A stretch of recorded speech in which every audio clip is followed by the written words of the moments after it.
ছাত্র আন্দোলনে যারা শহীদ হয়েছেন তাদের আত্মার প্রতি মাগফিরাত কামনা করছি, সম্মান প্রদর্শন করছি এবং যারা আহত হয়েছেন তাদের প্রতি আমার সমবেদনা জানাচ্ছি। আমরা এখানে এসেছি, আমরা একটা যে আন্দোলনের মধ্যে দিয়ে আসলাম, আমরা একটা নতুন বাংলাদেশের স্বপ্নে সবাই একসাথে ঝাঁপিয়ে পড়েছিলাম। বিশেষ করে ছাত্র সমাজের যে ভূমিকা সেটা অভূতপূর্ব। এমন আন্দোলন আমরা আসলে দেখিনি অনেকেই।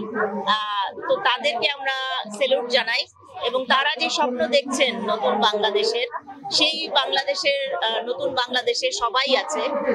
সবার কথা তারা বিবেচনায় নিয়ে একটি অন্তর্বর্তীকালীন সরকার করতে যাচ্ছেন, যেটা বাংলাদেশকে, নতুন বাংলাদেশকে সংস্কারের কাজে তারা একসাথে কাজ করবেন। সেই জায়গা থেকে তারা মুক্তিযোদ্ধা, নারী, আদিবাসী, সংখ্যালঘু সবার কথা বিবেচনা করছেন বলে আমরা জানতে পেরেছি। আমরা সেই জায়গা থেকে বলতে চাই যে কোটা সংস্কারের যখন আন্দোলন ছিল, তারা বারবারই বলেছেন যে প্রতিবন্ধী মানুষের কোটা যেন থাকে, কিন্তু আজকে যখন সরকার গঠন হচ্ছে তখন প্রতিবন্ধী মানুষের প্রতিনিধিত্বটা আমরা দেখতে পাচ্ছি না। আমাদের সাথে কেউ যোগাযোগ করেনি। আমরা নানাভাবে তাদের সাথে যোগাযোগের চেষ্টা করেছি, খবরের কাগজেও আনার চেষ্টা করেছি, কিন্তু সেভাবে আমরা সমর্থ হইনি। তাই আজকে আমরা মানববন্ধনে এসে আপনাদের সবার দৃষ্টি আকর্ষণ, আপনাদের মাধ্যমে তাদের দৃষ্টি আকর্ষণ। আসলে এই যে বৌদ্ধ, সাঈদ, তারা যে আত্মত্যাগ করেছেন, তাদের এই আত্মত্যাগ যেন বৃথা না যায়, এটা আমাদেরকে দেখতে হবে, খেয়াল রাখতে হবে।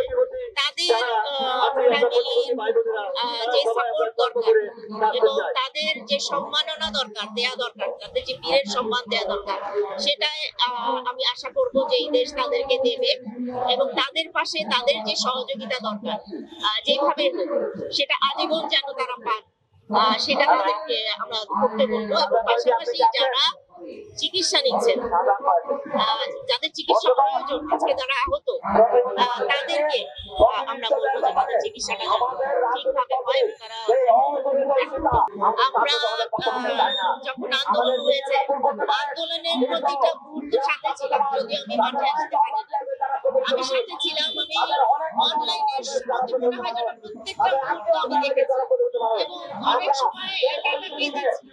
যে অত্যাচার চলছিল তাদের, সেটা আসলে সহ্য করা যায় না।